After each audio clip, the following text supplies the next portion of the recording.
Welcome. I'm Kinetic Symphony. I hunt down and report on mysterious and weird true stories, from glitches to the paranormal.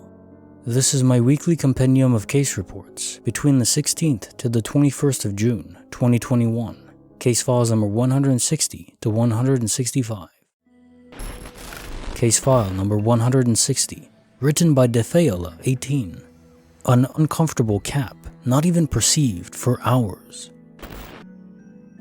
This isn't as crazy or profound as most posts here, but still, I feel like sharing it since this is the first experience of this nature I've had in, well, over a decade. Yesterday morning I went kayak fishing for several hours. I secured the kayak on my roof with the aid of J cradles, or some people call them J bars. I'm sure you've seen them on roof racks before, and most come with plastic caps that stick onto the end of the metal to prevent rusting or harm from the edges of the metal. So when I'm done unloading my kayak back at home, I always leave them in my car or garage. This morning I did just that, and it was also raining for the majority of the time I was out there, so I took all my clothes off and started doing laundry. As such, I put on all new clothes and went on about my day. Later on in the afternoon, I'm sitting or laying in bed, binging Twin Peaks for several hours. At least an hour or two in, I feel something on my lower back and reach around to see what it is. To my astonishing surprise, it's one of those N plastic caps from a J cradle. I'm bewildered as to how it could have gotten stuck inside my shirt and how I hadn't felt it there until now. It's rounded on both sides, so for it to be stuck inside my shirt, I'd have to be pressing against it, holding it there, which I wasn't, because if I was, I would have pulled it out seeing just how uncomfortable it would be. It was probably over 6 hours since I left them in my car to when I found the cap inside my shirt, and it just makes no sense. Like I said, I know it's pretty mundane and insignificant compared to a lot of posts here, but it's just rather puzzling, so that's why I decided to post about it. Case notes, file number 160. So I was going to suggest that you just didn't feel it for a few minutes, but you say the time between instances was 6 hours. Yeah, that's just baffling. It's not a disappearing object phenomena either, since in those cases they rematerialize in the same location they vanish from, at least in any story I've encountered so far. You know, it's funny, I'm usually stumped from the small glitches. They get right under one's armor. Case file number 161, written by Crow Sphinx. A routine we all have, plug in the phone and sleep. Then why was it missing in the morning? I'm finishing up my senior year of high school at the moment, and my parents are out of town, so I'm home alone for a few days. My siblings don't live with me, and all I've got for company is my cat. Fine by me, I enjoy some alone time. We've got this box upstairs that we put our phones and such in when we plug them in for the night, to keep my dumb little cat, bless his heart, from eating the cords. Last night I plugged my phone in, put it in the box, and went to bed. At least, I thought so. When I went to the box this morning, both my phone and charger were gone. Since both of my parents had taken their phones with them, the box was entirely empty. I smacked my forehead, thinking I forgot, silly me. As I walked away from the box, about to look for my phone, I had a clear memory of plugging it in last night. I had wondered what the forecast for the next day was, and looked for the 17th of May on my weather app. Sunny, with a small chance of precipitation in the afternoon. I then shut off my phone and plugged it in, with it having about 70% battery left. It was a clear memory, but evidently, my phone was not in the box. Maybe I had imagined it. So I had a thought. I quickly checked my laptop to see the forecast. If the forecast didn't match my memory, then I definitely just dreamt it, and my phone was downstairs or something. But I checked, and yep, sunny with a small chance of precipitation in the afternoon. Now this is where things get odd. I've posted on the subreddit before with a few unexplainable things I've witnessed around my house, but I'm not overly superstitious. I've always felt like there's something present in my house, but I never directly tried to interact with it, so I'm not sure why I did what I did next. I said out loud, "Alright, very funny, you got me. Can I please have my phone back now? I need it for school today." No response. Of course there wasn't a response, idiot. You just misplaced your phone. A ghost didn't steal it. Don't be childish. So I figured I'll look after I eat breakfast and shower. The box is in our laundry room, and after showering and eating, I walk back there for a fresh pair of socks. On top of the box is my phone and charger, sitting wrapped on top of it neatly. I checked it. 1% battery left. My phone has great idle battery. Overnight it would have maybe lost 5%, not 70%. And had I plugged it in, it should have been at 100%. Needless to say, I was freaked out. I start checking around the house, no longer worried about the possibility of a ghost, now worried about an intruder. I grabbed my pocket knife, checked all the locks around the house, windows and doors.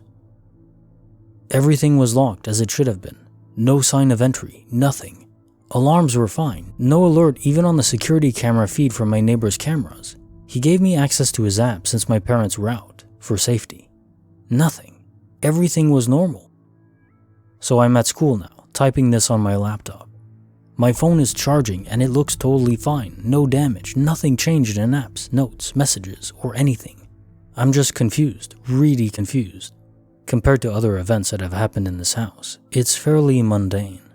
But having whatever this is interact with me in an almost playful manner is a very strange and unsettling feeling.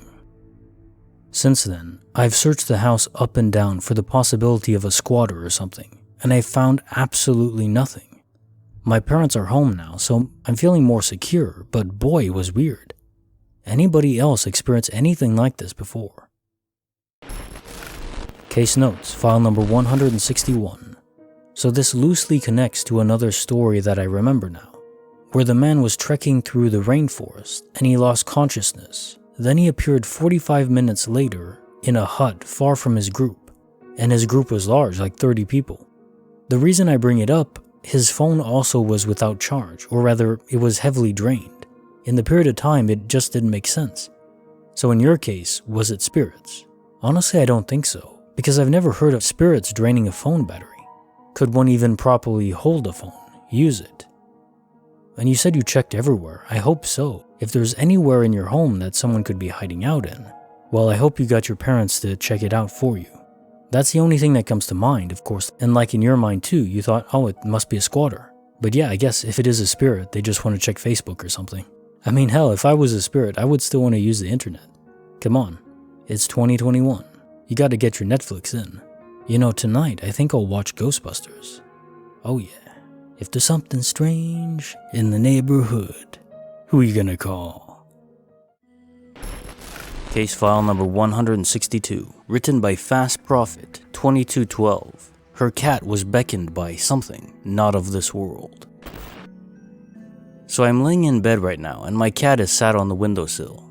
I was playing on my phone like I am now, and I heard someone walk past my bedroom door, but thought nothing of it as it's an old building and sometimes it sounds like people walking around, shuffling or creaking even though the hallway is carpet.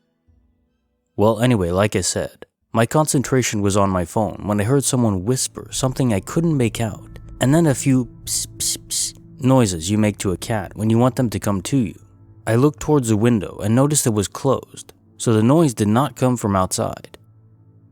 My cat jumped straight off the windowsill and dived straight onto the bed and climbed onto me, all the while staring at the doorway next to the bed. I was unable to get her attention by stroking her or saying her name. She was just fixated with the doorway. Edit. So a lot of people have asked if the building is haunted and if I've ever had any other paranormal encounters in my home, so I shall answer. Yes, I have. There is a spooky part of the hallway that is always darker than the other parts near the bathroom door, where I feel like I'm being watched when I either go to or from the bathroom. Then I feel as if I'm being followed back to the bedroom. Once, I saw a head peek around the bedroom door, but quickly disappeared when I took a look. No strange encounters happened in my bedroom, just the hallway. Also, sitting in the living room, you can see into the kitchen, and out of the corner of our eyes, both me and my partner have said it looks like someone walked past on several occasions. Our cat is mainly a chilled out cat, but sometimes goes absolutely bonkers running around the flat, bouncing off the walls as if she's been chased. It is a very old town I live in, with a lot of buildings dating back to the 1800s, maybe even earlier. The downstairs used to be a shop. I don't know what shop, but it used to be because the outside looks exactly like the other shops on the road, but ours have been redesigned to be a 5-flat building. We have a little gated community with all the front doors round at the back. It's in England, Cheshire. I've been having a few strange dreams at the moment, and my partner keeps having dreams of her friend that passed away 3 years ago. I've tried to look online about the history of the street we live on, but I've found nothing. Same with the building. Case notes, file number 162. There's actually a lot of lore fixated on cats, especially Egyptian. There's some biological logic to it as well. For hunting purposes, their senses are elevated far beyond our own, or even of most other animals. Perhaps even in ways we haven't fully appreciated yet. I'm also wondering if all paranormal encounters focusing around spirits, if they all involve an actual full-fledged spirit, or if it's just a pool of energy from faint spirits, not exactly conscious, but still leaking through and weakly manifesting in our realm. Many of these stories push my mind in that direction since they don't appear to be deliberate acts. Or even really acts. Maybe it's just enough spirits walking around in that particular moment, in that particular place, and then you hear it manifest. So it's not the ghost trying to do anything to alarm you, they're just there in sufficient quantity. It's almost like sparks from charged atmosphere, creating lightning. Something like that, only less destructive. Case file number 163, written by Alpha Mama 59. Night spent in a hospital with more company than expected. In November 2020, I had to have major surgery to repair a small blockage and a hernia. The blockage was caused by adhesions from previous hernia repairs. The small intestine was attached to mesh. Fast forward, when I got out of the ICU, they had me put in a different room.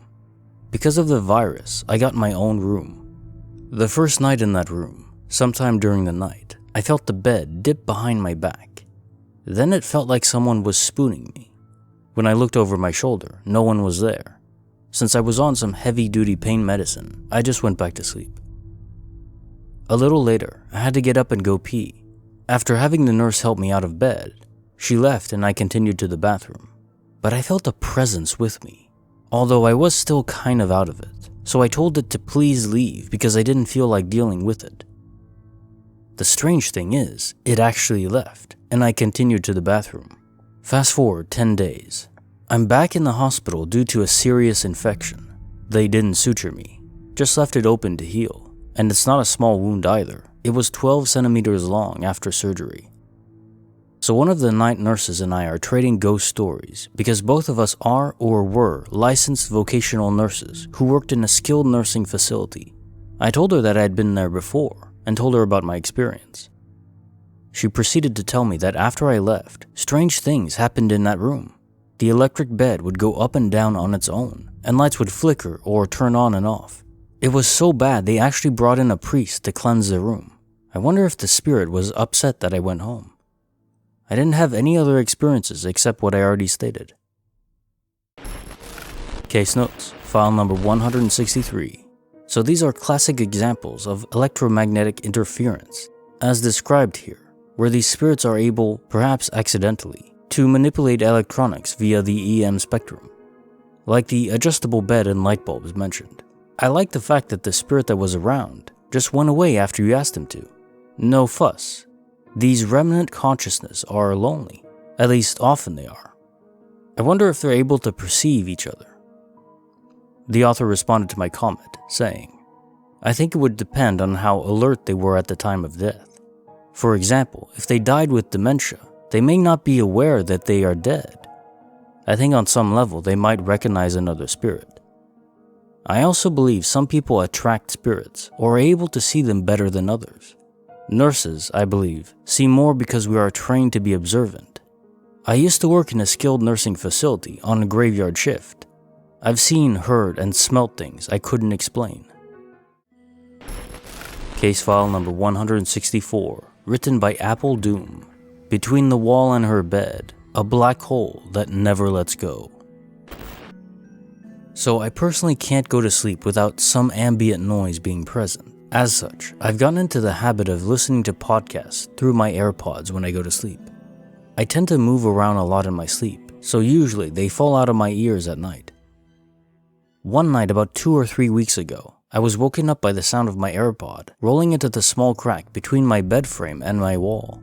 I didn't want to get up to go pick it up, so I just thought, oh well, I'll get it when I wake up for school in a couple hours.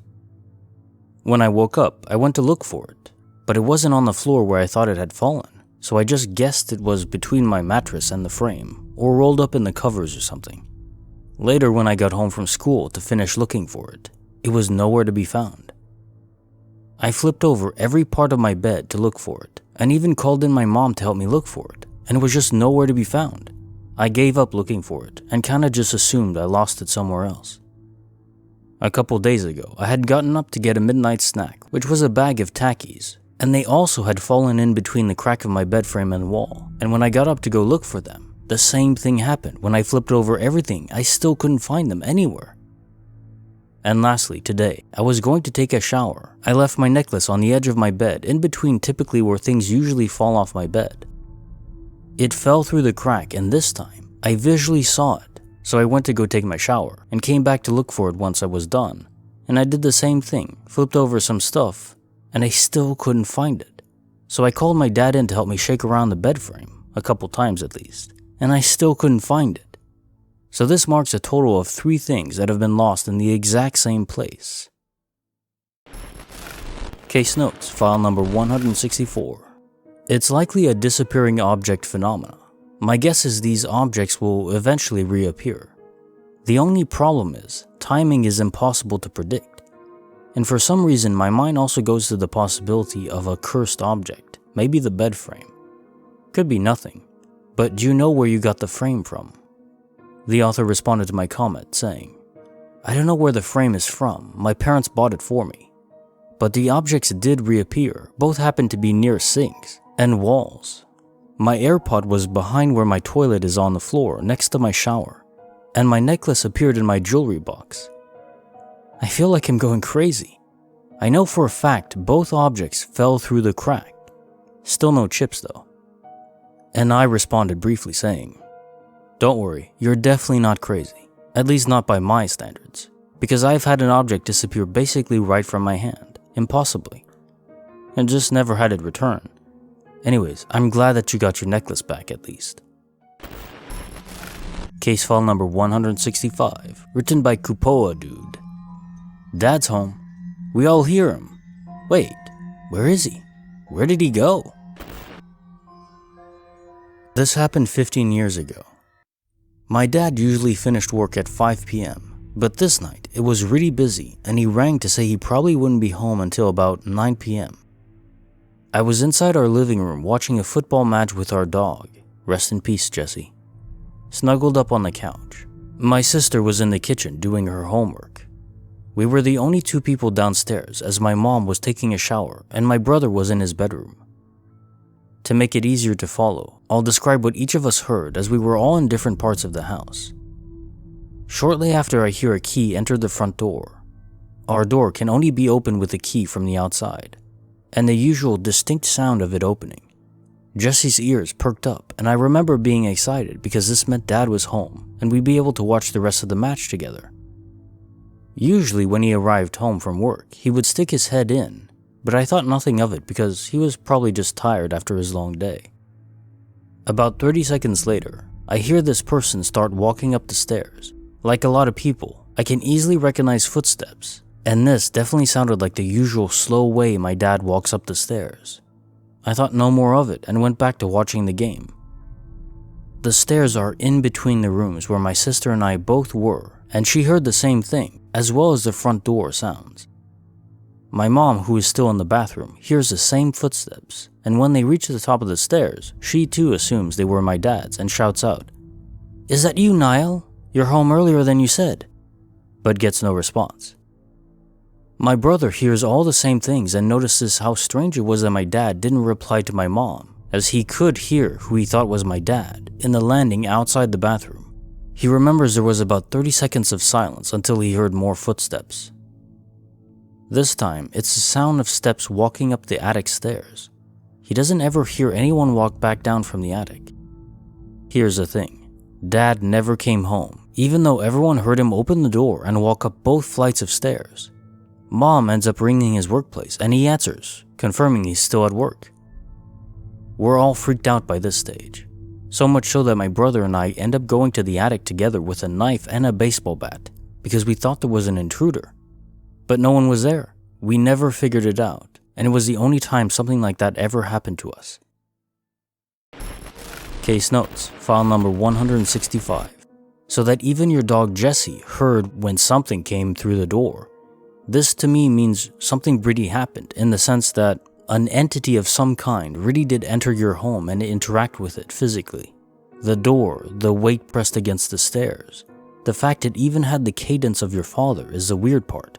It's not just some intruder that somehow burgled into a home and then paused for 30 seconds at weird intervals, and then went upstairs in the attic and vanished without doing anything or stealing anything. No.